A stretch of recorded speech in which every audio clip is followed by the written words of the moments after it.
Hello again, Gills fans. Welcome back to Gills in the Blood TV for our latest episode of Gills in the Blood. I'm happy to say that I'm Oshilaja, former loan player who was with us from the summer of 2015 until 2017. I think it's fair to say that he had two contrasting campaigns with us, where we went from champions elect to relegation fodder, and just wanted to get a player's perspective of those two very different seasons. So Deji, if you can hear me all right, we'll go right back to the summer of 2015. You arrived on loan from Cardiff City, having played under Justin Edinburgh at Newport County. I assume the deal to join us was pretty straightforward, considering you'd already played under Justin at a previous club. Yeah, it was easy, you know. Obviously, once I'd obviously heard about the interest, I spoke to my friend Ryan Jackson at the club at the time, and he told me it was a very good place to come and play so far, because I came pretty late into pre-season. Yeah. I spoke to my agent, and everything got done pretty simple, to be fair. So it sounds quite quick from the moment of interest to actually signing on the dotted line for the season. Yeah, literally, I think it was a couple of days, if that. Excellent stuff. And then it's fair to say that you had a half-decent debut at the Priestfield. We took on Sheffield United, a game that I had to miss, unfortunately, due to work commitments. But we won 4-0. You scored, kept a clean sheet. Becky smashed one in the top corner, and we were top of the league, and everything was lovely. Yeah. What was that like? Yeah, no, that was amazing, you know. The boys were really up for it. I remember the morning of that game, the boys were really up for it. And obviously, we wanted to go out there and make a statement, you know. Obviously, Sheffield United were a top club. We wanted to really make Priestfield a fortress. Yeah. Obviously, we went out there, and luckily, we played brilliantly. We won 4-0, and obviously, listen, the rest of history.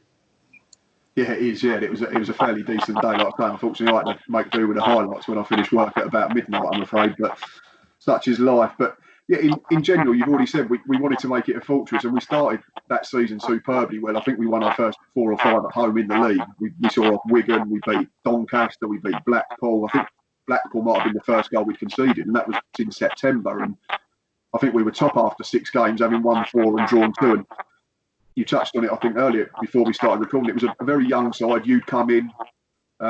Daki was still young. Rory Donnelly come in, wasn't old. John Egan was probably a young captain at the time. I think that's fair to say. I'm trying to think who else was playing. Brennan Dickinson, Bradley Garmston, Jordan Houghton. It wasn't an experienced side. And I remember Justin saying at the start of the campaign that he was going to have to bear with us from time to time if we did have an odd blip along the way. But that first 3 or 4 months, especially at home, we didn't lose until December, I don't think it was, when I think Doug Loft got sent off and we got beat by Burton. I remember. No, you know, with that team, like, we had a very good team, you know. And the funny thing is, when I first came in, I thought, yeah, it's going to be a youthful side. We're just going to run around, literally. But then, obviously, we didn't, like, I think it was more the fact that we didn't fear anybody.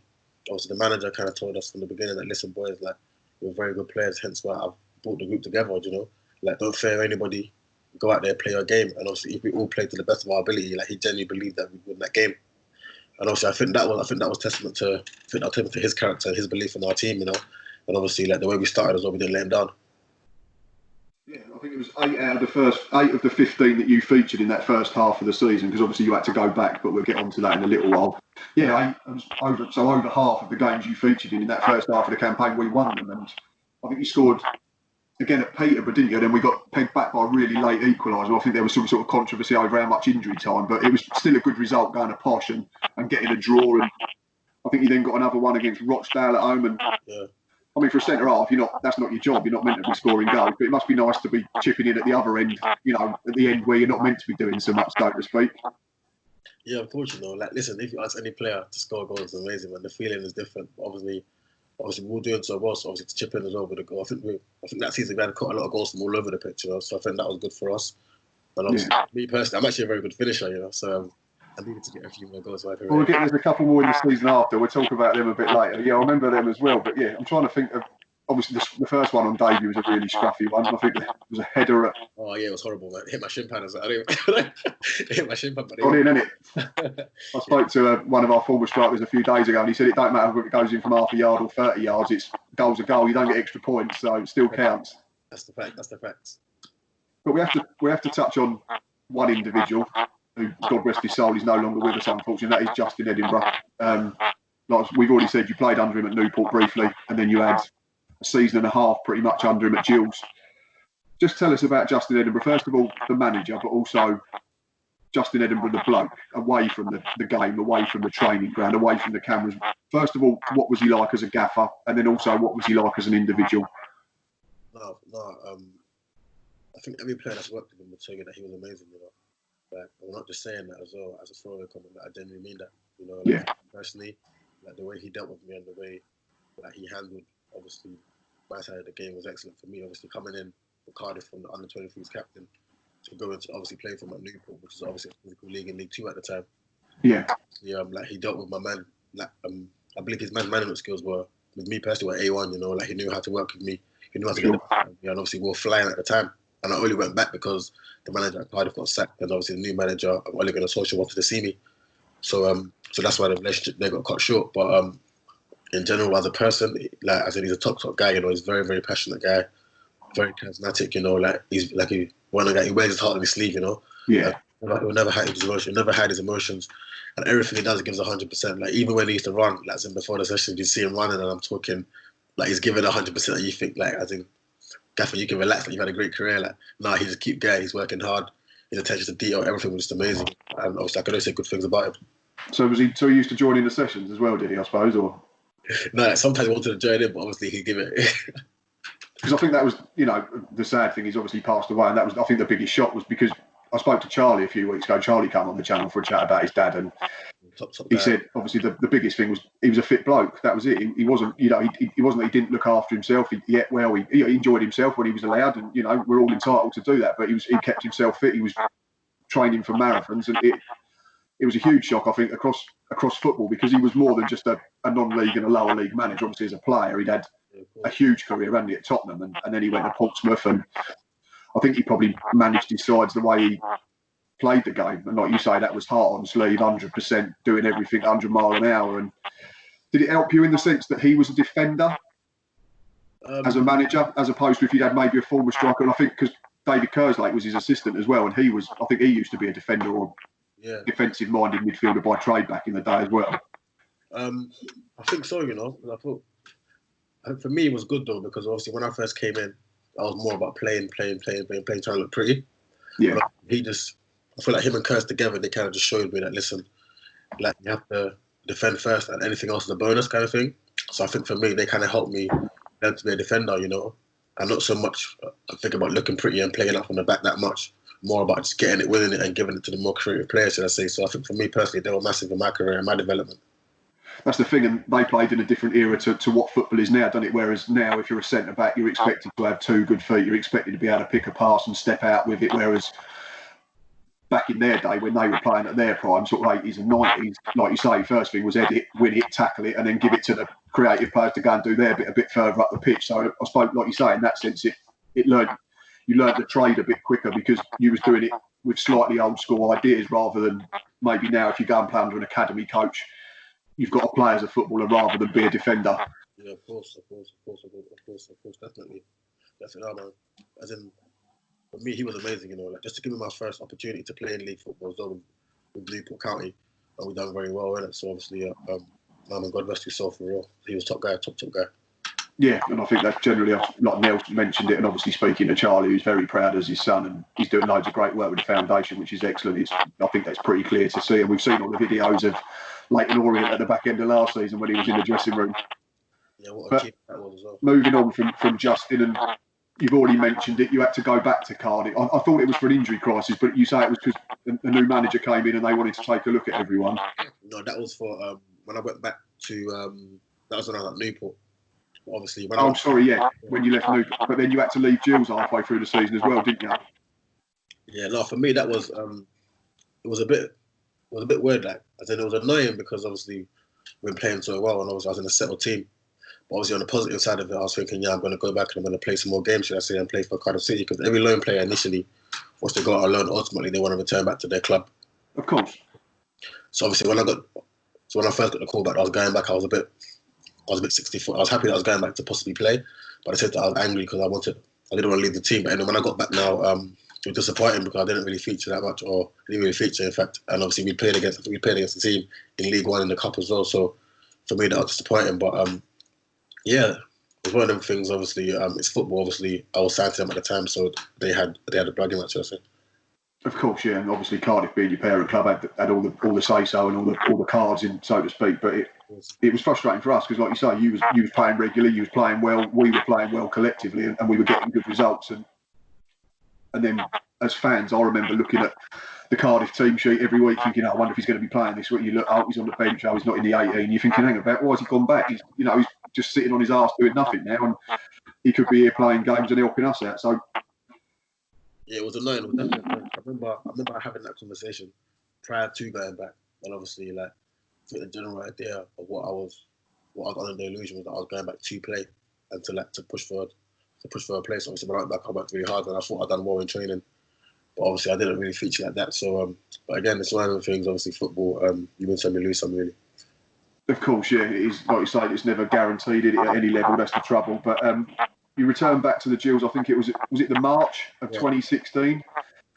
And unfortunately, the form and everything was completely different to what you'd left. We were not winning games. I think we were in the middle of a horrendous run at that time. And did you notice immediately when you came back that there was something different?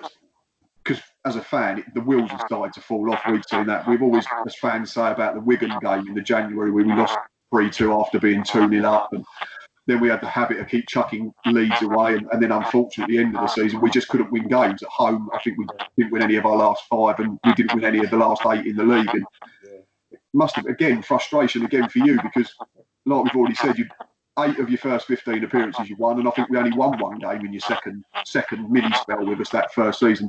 But did you notice a huge difference or anything? The atmosphere had changed in terms of morale and confidence, or? No, when I came back in, obviously I was so excited to come back because I missed the boys, should I say? Yeah. I came back in, I think like it was a bit of a boost, and everyone was happy, everyone was bubbly. So I thought, oh yeah, like this is not a team that's been really struggling. Do you know what I mean? I didn't really feel like anyone had lost confidence. Training was buzzing, like, as in we still had the idea, we still had the belief that we're gonna go out and win games. Obviously we couldn't hold on to leads. So I think that was our big downfall, should I say?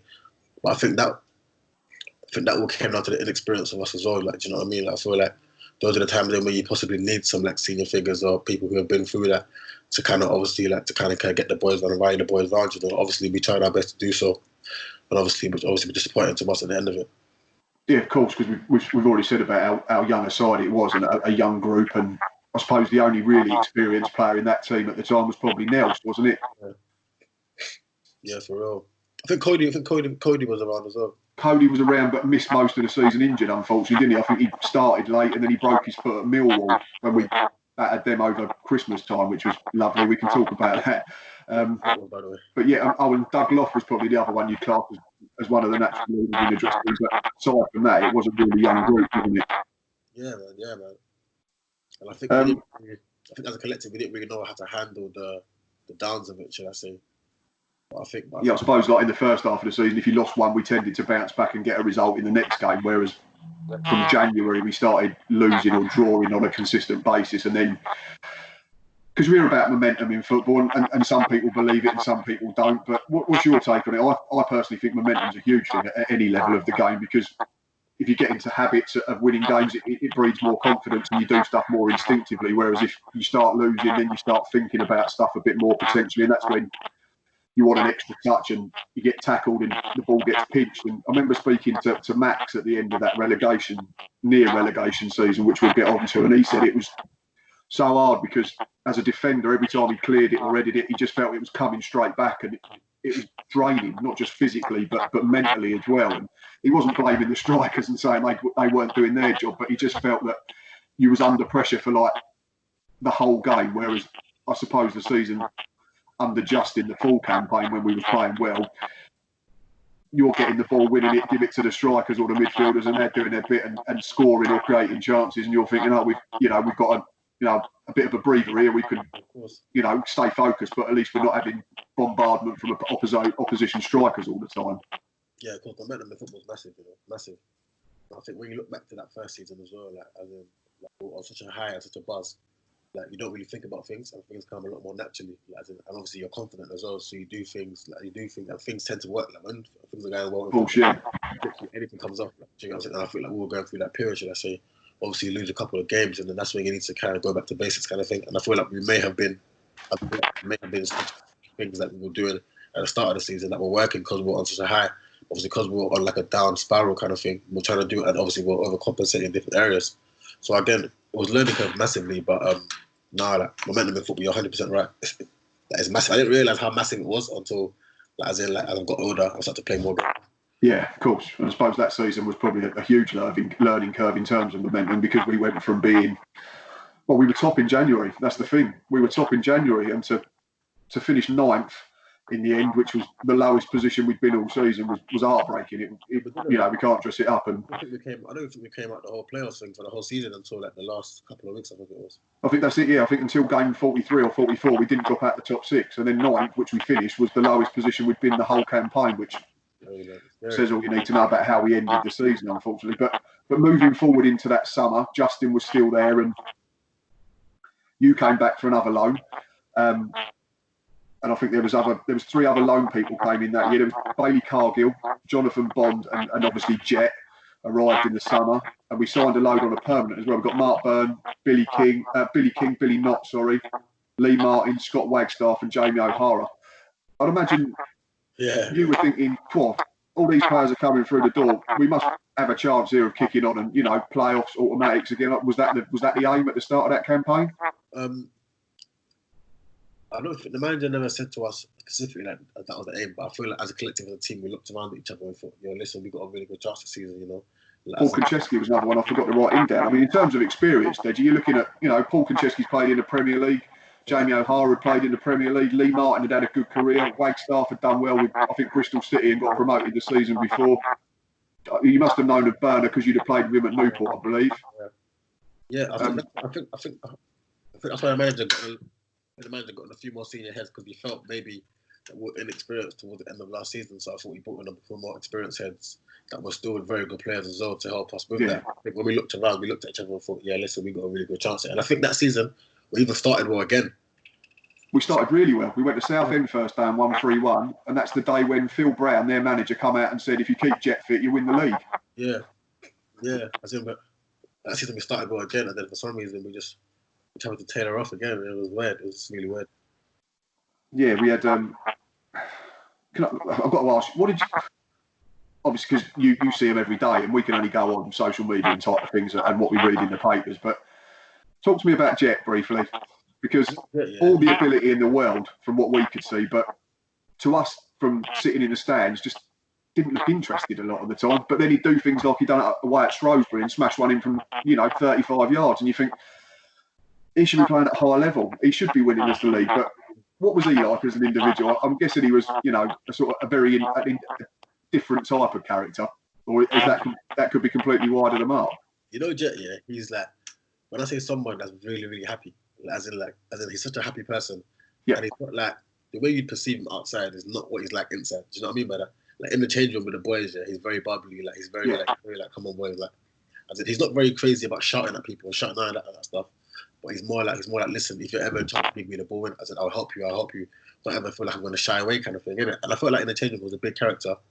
Like, as in, the way he plays is a bit lethargic and a bit like that. So it may come off like he doesn't care or anything like that. But I feel like that's just him as a person, and that's just the way he plays football, Because obviously at times you'll see him kind of like walking around, but then he'll just spark something, and then that will be the difference in the game because he's got that ability.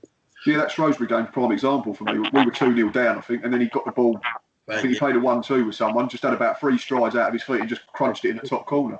The guy's, as in his footwork, and he's got so much power as well. As in, you think to yourself, listen, this guy should be playing higher, but obviously different factors have come into place, and obviously he is where he is now. But man, like, he's one of the players you look to them and you think, listen, I have to give him the ball all the time, but like, listen, other players on the pitch that will take responsibility as well, That's it, yeah. It's not a computer game at the end of the day. You can't just give it to the player with the supposed highest ratings, I suppose. It's 11 out there trying to do a job as a collective. But can you tell us, I don't want to dig too deep, but why did Andy get rid of him? He was our top scorer when he got sent back to QPR in the February. I feel like when a new manager comes in, obviously, I got with AD quite well, to be fair.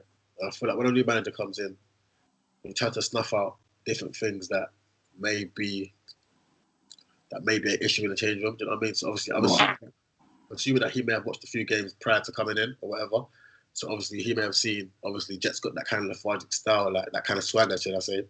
And obviously, he may not have liked that for his team, you know, because he wanted everyone to just go, just keep running. I don't feel like Jet's the kind of player that can do that, should I say. Or doing that is not going to get the best out of Jet, should I say. So obviously, he must have thought, listen, I'm going to have to sacrifice that to try and compensate in other areas and try and bring in to maybe get someone else in who's the different type of player that AD potentially likes. Fair enough. No, it's just a question because obviously it seemed odd that he was top scorer, and like I say, I had an opinion on him, and I thought he had all the ability, but he did come across as lethargic, I suppose is probably a better word, maybe just his natural running gait made him look like he, wasn't always arsed. But in terms of ability, I mean, you couldn't have fault him. I don't know if him and the manager, I'm sure they would have conversations behind closed doors, and I don't know how the conversations went, because obviously everyone used to just keep to themselves in that respect, should I say. But obviously from us as the players looking in, obviously, well, from my point of view, I didn't really see there being an issue between the two. But at the same time, there was a contrast in the way Jet plays and the way the manager wanted us to play. I just remember because it was an odd time to announce it. I think it got announced about an hour before we played at home to Chesterfield. Yeah. And for us, it just, so that way it sort of seemed like, and then there was rumours on social media, which I don't believe everything, but there was rumours that Jet had stormed out, and you're just thinking, cross, what's going on? We're trying to battle relegation. We don't need all this outside nonsense. And yeah, of course, man. Yeah, of but course. we'll get into that season in more detail. Right. We have to talk about that season, 2016-17. Like you've already touched on, we started pretty well. I think we went to Southend. We beat Bury at home. We drew with Swindon. Yeah. We had a good cup run. Yeah, we did. Yeah. We'll have a quick chat about it. I've missed that out actually. We shouldn't, because obviously we went to Watford and won. And what was White Hart Lane like then? Oh, that was amazing. Yeah. I said that's a lovely stadium. Obviously they've moved now. But now, obviously, you can see the quality that they have. Obviously for the fans watching as well, that they were top. And I thought the boys done well for a while. But then obviously you got players like Ericsson. I think Ericsson just slapped it in the top corner from like 35 yards or something like that. I think so. Yeah, they had a few playing. I mean, they rested a load, but they still had. I think Lamella started, Ericsson started. The lad Janssen scored as well, which you're having a bad day if he'd scored, unfortunately, because I think that was about his only goal for Tottenham. But I think he's got one that stood out for me, weirdly, was Harry Winks. I thought Harry Winks was unbelievable that night. I think that was his debut, I think that was his debut. Yeah, I think it was, yeah. And I remember telling my friends that after, he's a top player, man. He kept it so simple. He didn't really do anything special. Obviously, when you dissect the game, you see how much he kept the ball moving, and obviously, he was a top player then as well. What was the feelings of Justin again after that game? Because I remember walking out of White Hart Lane and thinking, on one hand, you're thinking, yeah, it's Tottenham. It was a free swing. But on the other hand, was thinking, we didn't quite do enough. Did we put them under enough pressure? Did we perhaps give them too much respect, looking back with hindsight? No, I think when you play against them top teams, you have to respect them, Oh, of course. Yeah, but I feel like the manager, after the game, he was disappointed, man. He was really disappointed, as in, obviously, because he set out the team to believe that, listen, we can go ahead and compete, do you know what I mean? And obviously, if anything, try and get a draw back to come back to the Priestfield, or if anything, nick the game. So obviously, I don't think you can go gung-ho as we were. I don't think you can go toe-to-toe with them at the time. But obviously, listen, hindsight's a great thing, Obviously, you can always say, yeah, listen, I could have done it this way and do it that way. Sure. But I just feel like the first goal for them was important, do you know what I mean? And the way it went in as well, I feel like it kind of knocked us back a bit. And obviously, I feel like that's when, obviously, we started to concede more. We had to deal with, because Bondi had to go off injured early as well, didn't he? Because I remember Nels's reception, and Nels said that's one of the best moments he's had in a Gillingham shirt, was that reception he got from our supporters when he come on. And Nels's a top guy as well, as a top guy, man. Seriously, I can't say a bad word about, but when I say someone that trains his heart out, and works so hard, listen, as in, he's one of them players that you look up to and you think, yeah, man, you're a really good guy, and you're a great professional as well. Yeah, and he probably deserved that, because he'd been in and out the side, hadn't he? And there was talk of him leaving, and then to get that reception at White Hart Lane was probably, I'm getting goosebumps thinking about it now. So for him, it must have been sort of a million times better. So, but that season as a whole was rubbish. We can't dress it up. We started all right. Then we had a blip in the middle of autumn. And then I think we beat Northampton at home, and we thought, we can kick on again from here. But Oxford at home, you got sent off, unfortunately. But they'd already scored. It didn't have a bearing on the result. But Justin was sacked, I think, that night or the day after. Did the players sense that something was maybe coming, that maybe time was up, or? I didn't think we thought the time was up, but I knew that we thought, obviously obviously, listen, as players, we just got to kind of ignore them things, and obviously the gaffer just have to keep the group like as together. I say, listen, look, the better we do, obviously, like that's when everything will change, kind of thing. And obviously, we genuinely believe that we'll turn it around. I mean, we didn't think that, listen, we'll go down to a relegation scrap. Obviously, it did, but obviously, we genuinely thought, listen, the players we got around here, like we should not be where we are, kind of thing. So all we could have done was just literally continue, but obviously the gaffer got sacked, and then that was sad for me, to be fair. But listen, it was one of the things, and obviously football's about results, isn't it? And Of course. that's when people don't want to say nothing. Obviously, as soon as you start doing bad, that's when people start asking questions, you know.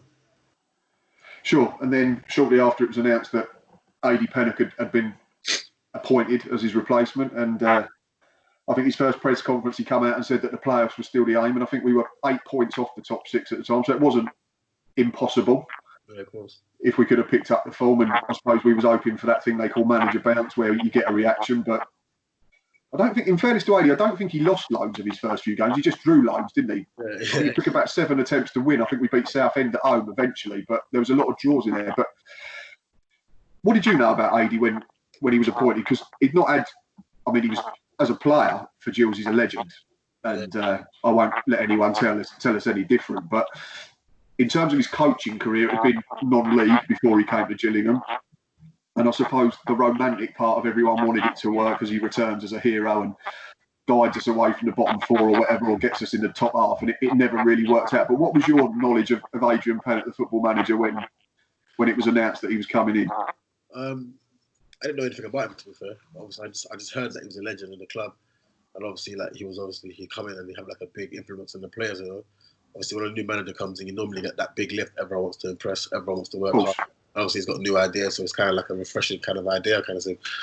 But obviously, he came in with his team, and to be fair, they were very thorough in what they wanted to do. You know, they had their ideas, and they genuinely believed that. Obviously, yeah, they're gonna say to the fans that obviously the playoffs just do in touch, because I believe it really was as well. And I think they looked around and thought, no, with this team that he's inherited, like I said, that we can really push on here.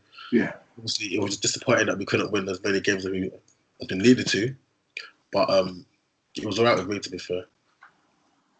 I don't think I'm one who's, you know, I'm slightly older than some of the younger people that are on social media, and that's not to say that my opinion's better than theirs. It's not, but I think when you get older, you don't see stuff as black and white. You tend to look between the lines, so to speak. And I don't think, as a fan, I could ever fault AD for in terms of his work behind the scenes and what he was trying to do and what he was trying to achieve. But my own personal opinion was he just wasn't good enough at the time. And, you know, he's done well since. He went to, I think he's been out in the Far East and become a league champion. So fair play to him. He's gone away and experienced a different culture, and he's done really well. And congratulations to him. But I just, for me, and obviously I'm only a fan, he seemed out of his depth. That was the trouble. And I suppose the fact that he didn't win a first game for quite a while probably didn't help him at all. And the pressure just kept growing really quickly, didn't it? Yeah, man. No, I feel like during that period there, as in like there was just something. We just couldn't win. And obviously, even if you don't play well, but you win, that breeds some form of confidence. Yeah. Because we weren't winning, it was just one of the things where, like, for him, it was added pressure as well. And obviously, if you spoke to him, I know he's want to hit the ground running. Like any manager, any player wants to hit the ground running. Of course, yeah. Then you kind of got a bit of breathing space to kind of work on your ideas and do things that you want to do. But then obviously, because we didn't get the win, it's kind of like, are my ideas right? I think he maybe started to question himself a little bit. But I think as a collective, we want to take responsibility. You know, like we just weren't good enough. Sure. You said about games where we kept drawing. I've noted down 2 goals you scored in AD's period in charge. You scored at, I think it was home to Shrewsbury. We drew. You scored at Bradford. We drew. That was the theme, I think, when AD first took over, was too many draws, like you're saying. But we were getting draws at decent grounds. We went to Sheffield United, I think, and Wrighty got a couple. Went to Bradford, drew. But there was home games, I think, the one at home to Chesterfield, we absolutely battered them for like 95 minutes and equalised in injury time, was a killer.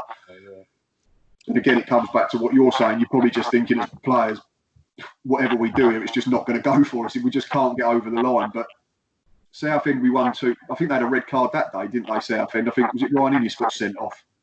And I think that was the period where Josh Wright was scoring every time he got the ball. And literally, it was crazy, isn't it? It was crazy.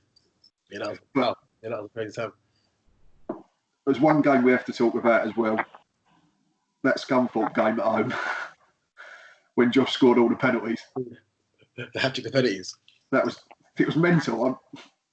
Absolutely crazy. I don't think I'll ever see anything like it ever again. The atmosphere was rocking, you know. I'll tell you that for free.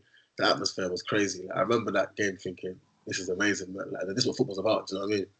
When Wrighty scored, The last 20 minutes, I agree with you, Deji. The first 70 minutes, we were awful.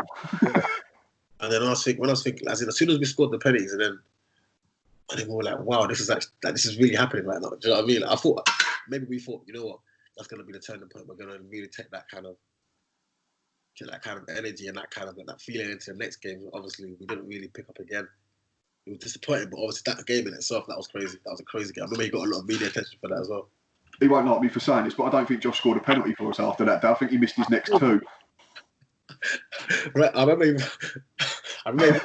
missed like Northampton away. Don't. that was not fun at all that day, but we'll get to that in a minute. But before we get to the end of the season, another game I missed. I was in Germany on my stag do watching Borussia Dortmund while we were playing Bristol Rovers at home. Cody scored two absolute belters, but before that, I think, sorry to dig you out, I think it was you that gave the penalty away, wasn't it? Yeah, do you know what's funny as well? Yeah, like I remember we were playing. I think I was playing very well. I remember that game as well. I played with a couple of my friends and we were playing well. And then like, we were winning 1-0 at the time. That's it. Yeah, and then like, I think I just tried something crazy. And then I think, I'm not sure if I found him in the box, but I was outside, but I know it was a penalty, whatever. And then literally I was just thinking, no, like, Deji, like I said, it's not like you, like, why are you doing that? Do you get what I'm saying? But yeah, like, whatever, they scored, and then luckily we came back in it, and I was just like, wow, man, like, obviously it's one of the ones where the footballing was a movie out there. Yeah, definitely. We was in the middle of a stadium tour in Dortmund, and the German-speaking tour guide was a bit concerned that three blokes at the back were looking at their phones and kept shouting out. We went mental at the back of this group because Cody had scored and it had come through on Twitter. I'm sure he didn't know what was going on, but I think, in fairness to you, you gave the penalty away, but then you set up Cody's second, didn't you? Yeah, I did. Yeah. I literally just cleared it, and then he just always took it. I was going to say it was a nice cultured clip over the top, but you said it was a clearance. Fair enough. It was a nice little feeling to the good way I see Cody around it, and then Cody just banged it in, so it was nice. Yeah. So yeah, two of your most probably big moments in dual shirts, and I missed both games, unfortunately. But such is life. Yeah, for real. But it, like you say, we still couldn't get safe. There was games where we won and we thought, right, we can pick up now, and it didn't really happen. And then, in a weird twist of fate, we had to go to Northampton, like you've already said, on the final day of the season. And lo and behold, they were managed by a certain Justin Edinburgh. We've seen bits on social media and in the press that there were stories that stuff had gone on in the build-up, and there's the big thing about Adi and Justin not shaking hands, and Charlie's given his side of the story, and I'm sure Adi will at some point. But was you privy to much of what was going on, or was it you boys were probably just in the zone and trying to get ready for the game, I suppose, weren't you? Yeah, like I don't think I heard about that until like maybe after the game I heard something about it. And I was thinking, wow, I didn't even know that was going on. Because I think someone had taken a photo and it came out on Twitter afterwards, because obviously at the time no one really noticed what was going on, I don't think. But yeah, again, it was just that thing of stuff that we didn't need to be getting involved with when we were trying to concentrate on staying up. Yeah, cool. I think it was just one of the things where people were trying to add pressure to us. Like, and I think as a collective, we didn't really need that, we all needed to focus on what was important at the time. And I was obviously like guaranteeing safety, Obviously the way the game ended was obviously nailed by it. Obviously to do that in the end, it was obviously a disappointing season, but it was an achievement in itself, because obviously people would have counted us as dead and buried, should I say. Obviously you managed to... Of course, yeah. We all celebrated at the end, but we've already mentioned Josh. I suppose you're thinking Cody goes over in the first 10 minutes and Josh picks the ball up, and you're thinking, lovely, 1-0 up, nice and early doors, we've got something to work with here, and keeper saved it. Yeah, for real. I remember that moment thinking, yeah, it's going to be 1-0. And let's get ready to start again now. You get what I'm saying? The way they missed, I was like, oh no. But I remember telling them, Josh, listen, it don't matter, you'll get another. I remember saying that to him, you get another one, you get another one. But I think the pressure was getting to everyone at that time as well. We're thinking, it's going to be one of them days. Like, obviously, the manager's Justin Edinburgh. You know how they like to build up everything. And things of course. So I think we started that game bright as well. So I was thinking, we're definitely going to win this game. Again, we drew though. So listen, it was the result we needed in the end, and that was the most important. It was, but that last 6 minutes, because our full-time whistle went, didn't it? And then you lot all gathered on the halfway line or come over to us, and we were waiting in the crowd for, I think it was Fleetwood Port Vale. Yeah. And we knew that if Port Vale scored, that was it. We were gone. And I think there was about 7 minutes injury time because there'd been a delayed start to the second half. I remember speaking to Daki, and he said that there was him and Hazard was sat on the touchline, looking at phones, trying to like tell you boys what were going on because they were both. I think he was suspended, and obviously Hazard was injured, unfortunately again. That was probably, I suppose, that 6 minutes was probably longer than the 90 minutes, wasn't it? I remember looking over. I can't remember what time it was. I remember looking over. I said, Daki, what's the other score? The other game? I think it was still doing it at the time, and I was thinking, listen, like this game's taking long now. We need to get this thing done. Remember he said, "Oh no, it's still 0-0, but we got this many minutes left." And I was like, "Alright, cool." And then afterwards, we were just waiting. And luckily, like the whole thing just went bad. Obviously, they were still playing, and I was just thinking, "No, listen, they can't do this to us. They can't do this to us right now." Because I remember, I don't know if you was aware of it at the time, because the game was still going on. There was a point where Nels got the ball, and we could see Adi was telling to him, hold it, and we're all in the crowd shouting, "No, kick it, we need to win, and then we don't have to worry about anyone else." And he was holding it. We're like, what's he doing? Why is he relying on a draw?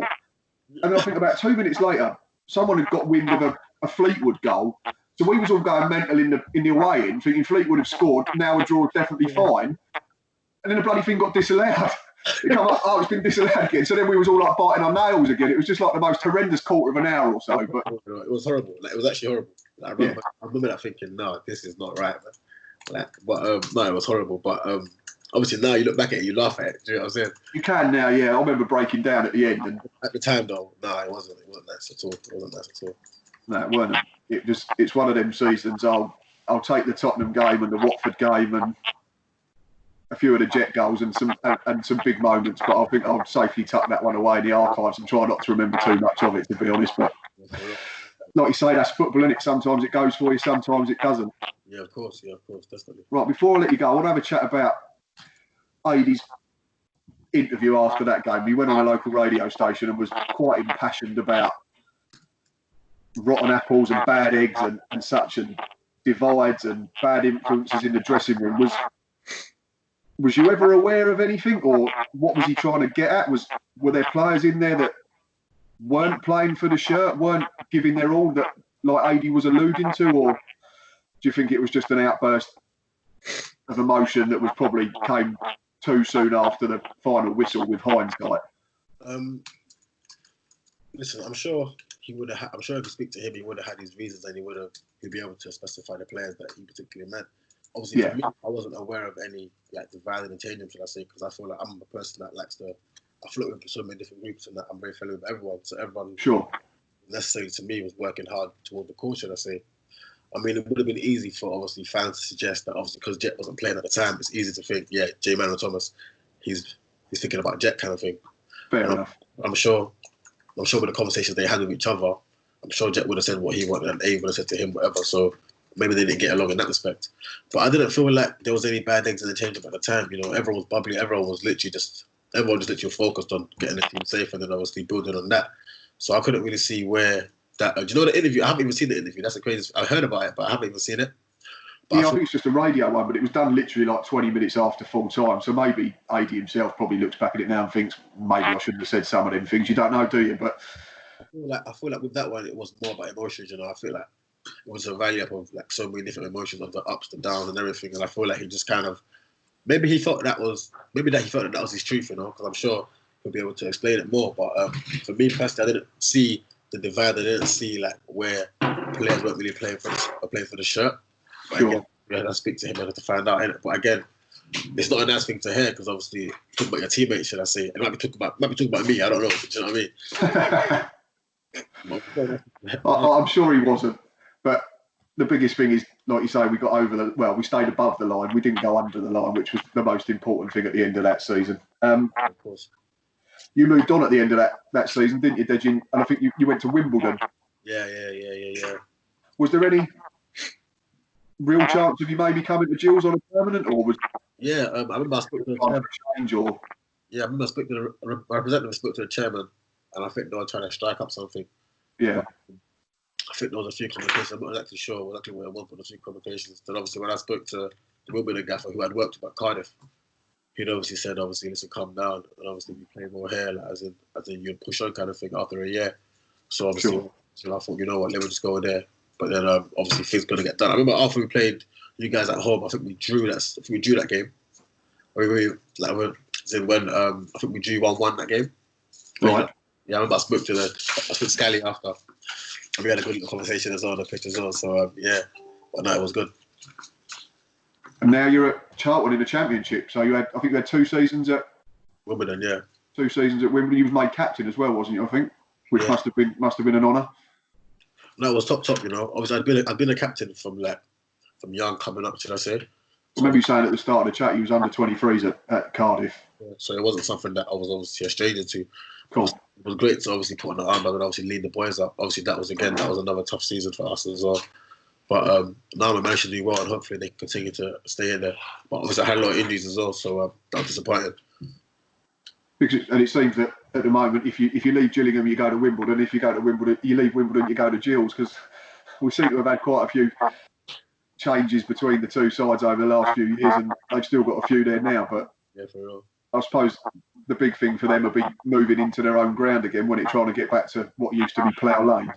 Yeah, of course. Yeah, no, they're amazing. You know, I've seen a couple of pictures, and obviously I think the fans are really excited for it right now. So I think everyone's just waiting for that. Obviously, when we find out what's going on with the whole situation that we're in right now, I think it will kind of ease the nerves a bit. But yeah, man, they're really excited about that, and it should be a good stadium. It should be a very nice stadium, in fact. Yeah.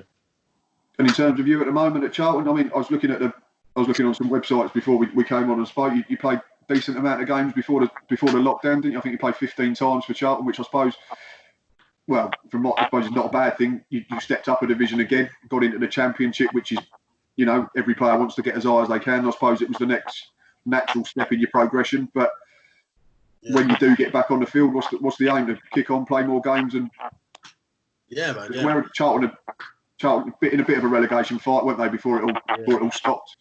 Yeah, no, for me, the aim was just to stay fit and obviously continue playing. This season, I've had a few injuries as well. This season, I came into pre-season, which I came to Charlton last week of pre-season. So obviously, I know we had a full pre-season, so obviously I've been playing catch-up kind of thing. Obviously, I've done well. Listen, we've got a very good team there. You know, we've had a lot of injuries there as well. So obviously that's why we tailored off. Should I say we had a good start as well. So the aim for me now is just to continue playing, stay fit, and then the boys will obviously we'll just rally around and try and get the results that we need to obviously stay in the division. Excellent stuff. Right, I've taken up nearly 3/4 of an hour of your time, so I'm going to let you go, Dej. It's been a real pleasure. I'll say it's been nice to get some players input into them 2 seasons that were very, very different, unfortunately. And who knows where we'd all be if the first season had ended a bit better. We could have all been in the Championship watching Gillingham, but such is life and such is football. Exactly. Right, Gills fans, you know where we are. Facebook, Instagram, Twitter and YouTube. Deji is on Twitter and Instagram. You can go and follow him. Keep following all those guidelines. Please keep staying safe. And until next time, up the Gills. Take care, guys. Take care.